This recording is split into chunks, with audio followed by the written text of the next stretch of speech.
Mga kababayan, kamusta po? Si Kamanong po, nagbabalik na naman po muli para po magkomento po sa inyo dito po sa Tambayan Makabayan.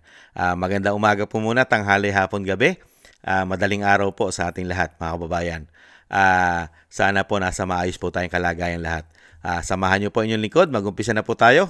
Ito po, komentuhan po natin mga tambay. Sumagot na po ang palasyo sa mga pahayag po ng ating Vice President mga tambay. Dito po sa sinabi ng Vice President, na napakabagal at talagang hindi alam ang ginagawa mga kababayan. Siyempre, ayaw naman po talaga yatang tuklasin ang korupsyon, lalong-lalo yung sinasabi pong ugat ng korupsyon. Kaya nga po, mabagal ang proseso at napakahirap magpangalan. Kasi ang sabi ng Vice President, kung talagang gusto mo ang korupsyon, lalong-lalo sa flood control, hindi po ba? Buksan at i-audit. At syempre, i-lifestyle check at pangalanan, lalong-lalo ang nasa Kongreso. Lalong-lalo ang sinasabing tambaluslos at saldiko. Pero hirap gawin ng Pangulo yan. Pero may sagot naman po ang palasyo dyan. Syempre, dadali naman po nila ang issue sa dating Pangulong Duterte. Syempre, ganun po talaga yon. Hindi po ba? Pagka ikaw ay weak, at talagang wala kang nagagawa at puro korupsyon ang issue sa loob ng 3 taon at pamumulitika, siyempre, maghahanap ka ng isisisi. Ganun po talaga yon pag wala kang nagagawa. Maghahanap ka ng isisisi para nga naman bumango. At ang tao ay siyempre ang tao ay maging pabor pa rin sa'yo at sisihin yung sinisisi mo. Palusot. Hindi po ba? Nagpapalusot. Huli na. Alam mo, huli na. Nagpapalusot pa. Ganyan po talaga ang mga magnanakaw. Ang sinungaling, ang kakambal po niya ay magnanakaw.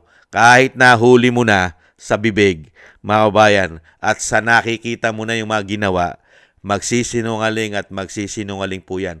Kahit po pitpitin at tanggalan mo na yagbols yan, mga kababayan. Ganyan po ang mga sinungaling umano at magnanakaw. Painggan po natin ang USEC na may issue rin po na korupsyon ang kanilang ahensya. Ang PCO ay may issue rin po ng korupsyon. Ayon po yan sa nagbitiw na angkor na sino po? Si Mike Abe. Talamak daw po korupsyon dyan sa PCO, mga kabayan. Di dyan po nagtatrabaho ang isang USEC Castro na pinsan po ni Franz Castro ayon sa Vice President. Good morning, Yusek. Sabi po ni Bibi Sara, dapat daw po agad na inaksyonan ng Pangulo yung flood control mess instead na hintayin daw po yung magiging findings ng ICI. And ang sabi po niya, and I quote, kung ikaw, presidente ka, tapos alam mo na kung ano ang nangyayari, makikita mo, based on the budget, kung paano binababo yung pera ng bayan. Mag-aantay ka pa ba ng commission o truth commission o ano pang commission? Okay. Unang-una po, di po natin alam kung kung siya po ba ay matagal na nagstay sa isang kuweba at hindi niya nalalaman ang mga nagaganap at hindi niya nalalaman kung ano yung agarang isinasagawa ng ating Pangulo. Siguro po kakailanganin niya na po ng mataas na grado na salamin or kaya hearing aid para madinig niya kung anuman ang lahat ng ginagawa at mga inuutos ng Pangulo sa mga law enforcement agencies, sa mga investigating bodies, kasama na po ang pagbuo ng ICI. Uulit-ulitin po natin, dahil paulit-ulit naman po lamang ang sinasabi na issue ng Vice Presidente. Ang pag-iimbestiga po ay hindi po kailangang isang araw lang. Hindi po naniniwala ang Pangulo sa isang EJK style, walang imbestigahan, libingan ang hantungan. Ang gusto ng Pangulo, due process. At Due process mga tambay. Hindi daw po katulad ng isang EJK. Due process ang gusto ng Pangulo. Hindi agaran mga tambay. Hindi nakukuha sa isang araw. Kaya po pala ang dating Pangulong Duterte, hindi nakuha sa isang araw. Agaran. Walang due process. Pagka sila na po ang binabatikos at nasa kanila na po ang issue ng korupsyon, lalong-lalo po sa talamak na mahigit 3 taon, kailangan po hindi makuha ng isang araw na investigasyon. Kailangan ng due process. Ang tanong, ibinigay po ba nila yan sa dating Pangulong Duterte? Due process? Walang isang araw? Maghapon lang? Hanggang gabi? Hindi na po inabot ng umaga? Due process ngayon ang hinihingi? At sanay sa due process ang Pangulo? Ano yan? Nakatira? Alam niya po ba sinasabi ng due process? Hiyang-hiya naman kami sa amo mo. Castro, hiyang-hiya naman kami na nagsasalita ng due process ang Pangulo. Unbelievable, mga kababayan. Ang dating Pangulong Duterte, kidnapping ang lumabas na findings dyan. Hindi po ba yan nga sinasampang kaso dyan ng pamilya Duterte, nasa Korte Suprema na at pati sa Ombudsman? Mga kababayan, due process? Hindi man lang nila binigyan ng due process ang dating Pangulo. Ngayon nagsasalita kayo ng due process. Palibasa, bingo na kayo. Bingo sa mga Pilipino, sa taong bayan, ang ginawa niyong systematic na korupsyon. At ano po ba ang ginagawa ng Pangulong aksyon? Agarang aksyon. Ilang buwan na. Buwan na nakalipas ng SONA niya. Ano ang agarang aksyon? Mga kabayan, meron na po ba aksyon? Hirap na hirap nga magpangalan. Pati nga ang pinsan niya. Hindi niya pangalanan directly. Kailangan may ebidensya pa para sabing guilty. Hindi po ba? Kailangan mga kabayan ay magbigay at mag-submit o sinasabing dokumentado na sasabing magnanakaw ang kanyang pinsan. Dahil unang-una napakarami daw nagpapakuha ng litrato sa kanila. Hindi ba katarantaduhan ng mga katwiran ng Pangulo na agaran ngayon due process? Ipagpatuloy po natin. Hindi po dapat lamang na puro salita or kaya pangako. Wala ang gawa Natatandaan natin na may nangako noong nakaraang administrasyon, 3 buwan hanggang 6 na buwan ay masusugpo ang korupsyon. Kung meron naman pong sistema ang Presidente, kung paano agara masusugpo ang korupsyon na ito, sana po ay hinilig niya na rin po ito at ibinigay sa kanyang ama. Pero bakit hindi kaya? Siguro. Ano po ba ang nakita nyo nung nanungkulan ng dating Pangulong Duterte? Di po ba systematic po ang korupsyon nung nakaraang administrasyon po nung kay Pinoy umano? Di po ba? Naging talamak ba ang korupsyon sa panahon ni dating Pangulong Duterte? Ganito po ba ang issue? At ganito po ba katalamak ang natuklasan ng taong bayan ngayon sa Kongreso? Ganito po ba? Yusek, ikaw yata natutulog at ikaw yata nasa kuweba nung panahon ni dating Pangulong Duterte. Takot na magnakaw ang mga politiko noon dahil ayaw nilang mabisto, dahil delikado sila pag nalaman ni dating Pangulong Duterte. Dahil una-una, papahiyain ka agad. Di po ba? Talagang ikaw ay pagmamalaki sa buong bansa na ikaw ay magnanakaw. Ipagmamalaki ka ng Pangulo. Papangalanan ka niya agad. At antimano, magbitiw ka na. Hindi po ba? Ganun po ba katalamak? Sige nga, magbigay ka kasi ng comparison. At kung talagang ang dating Pangulong Duterte ay sinasabi mo na 3 buwan ay masusugpo, talamak nga eh. Saka yung korupsyon sa ating bansa, mawawala ba yan? Systematic nga. Mababawasan mo lang yan. Di po ba? Mawawala lang ang korupsyon sa ating bansa. I-abolish mo lahat yan. Tanggalin mo lahat yan. At palitan mo na ng mga hindi pagmumukha ng lahat ng yan. Hindi po ba? Mawawala agad ang korupsyon yan. Dahil bago na ilalagay mo riyan. Kaya ang malalabas nun, kung yung mga bago, doon pa lang sila mag-uumpisa magnakaw. Hindi po ba, mga kababayan? Anong klaseng yusik ito, mga kababayan? Dahil nga po, huli na sila. Kaya kailangan na po magturo, mga kababayan. At itinuturo na po sa dating Pangulong Duterte ang kanila pong systematic umano na korupsyon, mga kababayan. At syempre, hindi po matanggap na isang yusik yan, mga kababayan. Dahil ang achievement po ng kanyang pamahalaan na pinagtatrabahuan ay puro po pamumulitik at korupsyon. Yung sinasabi nga po, ang karma ay mabilis na po yatang bumabalik papunta sa kanila. Umano, yung binabato nilang putik sa pamilya Duterte, mga kababayan, ay truck naman pong burak ang pumupunta naman po yata sa kanila, mga kababayan. Ituloy po natin. Ito ang dahilan kung bakit hindi rin nasugpo ang korupsyon noong panahon ng nakaraang administrasyon. Dahil umamin mismo ang dating Pangulo na siya mismo ay corrupt. Inamin niyang nagnanakaw siya, pero naubos na. So, ito pong article na to ay 2017. Halos mahigit isang taon na nakaraan bago after siya mangako na 3 buwan hanggang 6 na buwan matatapos ang korupsyon. Sasabihin natin kung ano sinabi niya rito, and I quote, "Hindi ako nagmamalinis, marami rin akong nanakaw, pero naubos na. So wala na." End of quote. So, 2017 ito, sana naibigay na rin niya sa kanyang ama kung paano. Yung katarantaduhan na ito, pati ba naman yung sinasabi ni dating Pangulong Duterte, yung kanyang yung mga speech, at kasaalam naman po natin ng dating Pangulong Duterte, mabokal, mabiro. At kung totoo na siya ay napakaraming ninakaw, logic, hindi nyo po ba ito inimbestigahan? Pinababagsak nyo?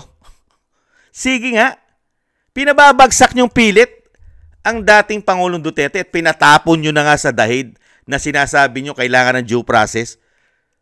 Pagdating sa inyo, kailangan may due process. Sige nga, katarantaduhan ito, scripted, para lang po ito mapagtakpan at syempre mailihis, ma-divert ang issue at talagang pilit nilang dinadala sa pamilya Duterte. Kabobohan po ito, kabobohan! Yang ganyang klaseng paglilingkod at pamumulitika sa ating bansa, mahigit 3 taon mo, hinanapan ng paninira, hinanapan ng kasiraan ang mga Duterte, yan ay korupsyon, magnanakaw na sinasabi mo, napakaraming ninakaw at naubos na, hindi mo ba matetrace yan? Yung mga ninakaw na yan? Sige nga, sa dami. Tapos ay ipakikita mo sa taong bayan ngayon yung kanyang note, yung kanyang speech, yung kanyang salita. Wala ka man lang ipinakita sa taong bayan na nagnakaw si dating Pangulong Duterte sa DPWH. Gamit at nangolekta, nagnakaw, nasuhulan galing sa custom. Di ba? Galing sa BIR. Di ba? Galing sa PhilHealth. Di ba? Galing sa DOH. At nagnakaw at nagkomisyon sa Department of, dito po sa atin sa DA, sa Agriculture, Department of Agriculture. Di ba? Nagkapera din ang Pangulo dyan. Hindi po ba? At ang Pangulo ay nagkapera at nagnakaw sa mga ahensya ng gobyerno katulad ng PhilHealth, GSIS, SSS, PDIC, at naglabas din ng isang damukal na ginto sa panahon niya at nagbenta siya at naibulsa. Di po ba? Magpakita ka ng pruweba. Hindi salita lamang. Hindi katulad na administrasyon ngayon, isang damukal na issue at pinag-uusapan pa sa Korte Suprema. Pati ang PhilHealth, pati ang ginawang pondo ng 2025 national budget. At ito pong pumuputok na press po. Ilang buwan na po pinag-uusapan, flood control project. Wala pa po ang iba diyan. Hindi po ba kabobohan ito ng isang Yusek? Ginagawa pong tanga at bobo ang mga Pilipino para lang paniwalain na korap at mahinang Pangulo ang dating Pangulong Duterte na nangako na masusugpo ang korupsyon. Di po ba nangako nga rin siya? Pati ang mga gumagamit ng pulburon. Hindi po ba? Hindi man niya nasugpo ng 6 na taon, pero napakarami pong sumuko at nagparehab na mga adiktos dahil napakarami po pala sa buong bansa ng ating bansa ang gumagamit ng pulburon. Hindi po ba? Baka nga isa rin ito dahil mismo yung boss niya ay may issue rin po ng pulburon. Hindi po ba? Alam po natin ang layunin nito. Palibasa, wala pong achievement. Kaya po ang achievement po ang ginagawa, magturo na magturo, mga kababayan. Unbelievable ka, Yusek. Talagang tinatawag kang garbage in, garbage out ng Vice President.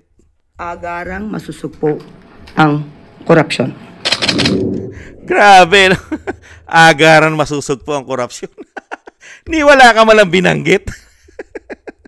Ang bihira. Anong korupsyon naman ang nangyari sa panunungkulan ni dating Pangulong Duterte?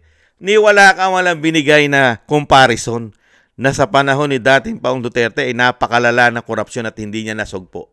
Ano yon? Ang Kongreso ay higit na mas malala nung ang speaker, mga kabayan, ay hindi si Martin Romualdez. Grabe ang korupsyon dyan nung hindi speaker. Mas malala pa ang korupsyon dyan sa Kongreso, sa House of Representatives, nung hindi speaker si Martin Romualdez. Di po ba? Meron po ba ganyan? Wala. Naglabas lang na ang dating Pangulong Duterte ay mabiro, maboka. Di po ba? Ang sinasabi po dyan, ang sinasabi po natin, kung talagang pinagbibintangan mo maraming ninakaw at nagastos na, magbigay ka dahil kayo sanay na sanay kayong magsabi. Kailangan patunayan. Hindi ka ba bobo? Ikaw nga, sanay na sanay ka. Maglabas kayo ng ebidensya. Yan ang lagi sinasabi ni Yusek. Pag sinasabing magnanakaw at napakaraming nakurap, maglabas kayo ng ebidensya. Yan po ang lagi sinasabi niyan ni Yusek. Maglabas kayo ng ebidensya. Pero siya, naglabas po siya ng ebidensya. Yung sinalita lang ng Pangulo na meron po siyang isang statement na nagsalita po siya kasama kanyang biro na siya rin ay magnanakaw at maraming nanakaw. Kaya laubos na, mga kabayan. Pero wala siyang inilabas na ebidensya. Unbelievable kay Yusek.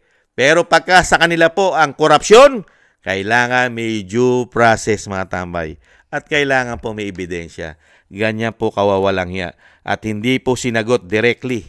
Ganyan po katindi. Mag-twist, mag-divert. Mga kabayan, yung sinasabi ng Vice President, hindi niya rin po nasagot ng direkta. Mga kabayan, kasi totoo ang sinasabi ng Vice President. Dahil ang Pangulo ay mahina. Weak umano ang Pangulo. Hindi alam ang gagawin.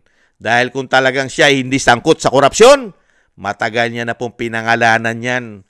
Magmula sa speaker, pababa lahat ng kaalyado, mga kababayan, i-broadcast niya na po yan live sa taong bayan na itong kongreso na ito sa pamumuno na speaker ay grabe ang ginagawang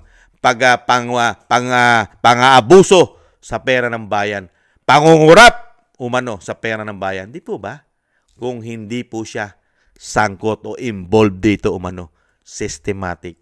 Ganyan po yun. Madali pong pangalanan. Di po ba ang dating Pangulong Duterte? Napakadali niyang pangalanan kasi hindi siya involved. Pinapangalanan niya. Lalong-lalo yung mga narco-politics. Di po ba? Dito, nagpapangalan po ba directly? Hindi. Kasi baka siya ay sangkot din at alam niya rin ang nangyayaring korupsyon. Dahil yan ang sabi ng Vice President. Imposibleng hindi mo malaman ang korupsyon. Dahil unang-una, ikaw ang presidente at alam mo ang ginagawa sa budgeting. Pinipirmahan mo yan. Hindi po ba? Kaya po dito mga tambay, ang sagot ng isang Yusek na may issue rin po na korupsyon ng PCO, na isang damukal din po ang pondo na hinihingi niya sa atin, pero korupsyon, meron din po sila. Kaya po mga kababayan, ano po ang asahan natin sa isang garbage in, garbage out? Mga kababayan, sumasagot po sila, hindi po sa issue. Dinadivert lang po nila ang issue nila para po mapunta na naman sa mga Duterte. Ganyan po sila kawawalang hiya umano mga kabayan. Kasi wala pong achievement. Wala pong may pagmamalaking mga big project mga kababayan. Mag-aapat na taon na po, wala pa rin pong big project. Maliban lang po sa sinasabing bigas at yung sinasabing bus. Meron naman silang bus mga kabayan. Yung sinasabing lab bus mga tambay. Yan po, hindi naman po pang buong Pilipinas yan. At hindi po yan makapagpapababa ng presyo ng bilihin at makapagpapataas ng sweldo ng taong bayan na naghihirap dahil sa napakamamahal ng bilihin at bayarin natin mga kababayan. Samantalang mga politiko katulad nila, nagyayamanan, nakakabili pa ng bahay sa ibang bansa, na kapag Sabi nga nung isang subscribers natin yung mga pera daw po bang ninanakaw nila ay dinadala raw kaya nila sa isang bansa katulad ng Cayman Island? Pwede. Kasi ang Cayman Island ay yan pong bansa na yan, maliit lang pero puro bilyonaryo po ang tao dyan. At sinasabing tax-free pa yata dyan, mga kabayan, tax-free. At hindi po yata natitrace o hindi napipris ang pera pag nasa Cayman Island na po yata, mga tambay. Parang yung money laundering ay nagiging malinis na dyan para na pong nilaban sa washing machine ang mga pera po na galing sa nakaw. Ganyan po yata sa Cayman Island. Imposible o posible dahil nga po alam po ng mga magnanakaw yan kung saan nila dadali ng pera nila. Hindi lang po sa vault. At syempre, ise-save po nila yan. Mga kababayan, di ba? Tatago nila yan. Nakaw yan Hindi po ba? Maraming salamat po mga tambay sa mga nakagusto po ng ating tambayang makabayan sa YouTube at TikTok. At sa ating mga subscribers, thank you po. Mga kababayan, mabuhay po kayo. At sa patuloy po nagsusubscribe sa inyo pong lingkod sa Tambayang Makabayan, maraming salamat po. Mabuhay po kayo. At syempre po, thank you rin po sa mga nagbibigay po ng tulong at biyaya. Shoutout po sa inyo lahat. Mabuhay po kayo, mga kababayan. Ingat po. Lalong-lalo po sa inyo po mga paggawa. At syempre po, ipanalangin po natin at dasal na maingatan po ang dating Pangulong Duterte, ang pamilya Duterte, ang Vice President, na sila po'y maingatan sa kapahamakan at lalo-lalo po sana ay makabalik na po sa lalong mabilis ang ating dating Pangulong Duterte sa ating bansa at madutungan pa po ang kanyang buhay at kalakasan. Maraming salamat po sa dasal, mga kababayan. At tayo rin po mga kababayan, manalangin at magdasal na maingatan po tayo at ang ating buong sambayanan. Konting tiis na lang po mga tambay. Konting tiis na lang po. Malapit na pong dumapo ang agila ng Mindanao sa Malacanang. At talaga pong dadagitin na po silang lahat mga kababayan. Lalo-lalo po ang ginawa nilang 3 taon systematic na korupsyon. Diyan po natin malalaman at diyan din po nila malalaman ang tunay na due process at investigasyon mga kababayan. Maraming salamat po. Paalam. Bye-bye.